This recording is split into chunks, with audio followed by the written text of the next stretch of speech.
Nous permettons souvent aux autres de pécher par un faux sentiment de compassion ou parce que nous voulons être utiles. Il y a une place pour la grâce, mais en protégeant constamment quelqu'un des conséquences naturelles du péché, nous privons cette personne de la sagesse que Dieu voulait lui transmettre. Il n'est jamais facile de voir un être cher éprouver des difficultés, mais parfois, ces difficultés sont exactement ce que Dieu veut utiliser pour enseigner une leçon de vie importante.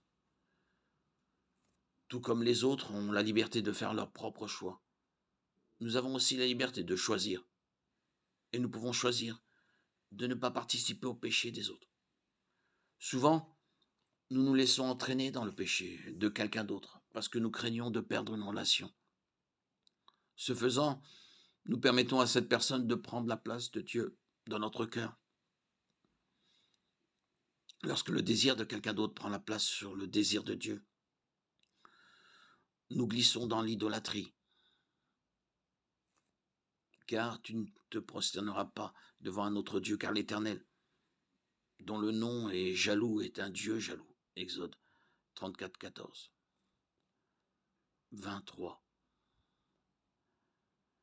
Tu n'auras pas d'autre Dieu devant ma face.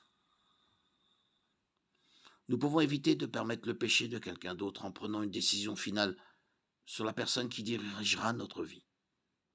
Si nous avons donné notre vie à Christ, alors il est l'autorité finale sur toute décision. Nous détruisons les arguments et toute opinion élevée qui s'élève contre la connaissance de Dieu, et nous amenons toute pensée captive à obéir à Christ. 2 Corinthiens 10, 5.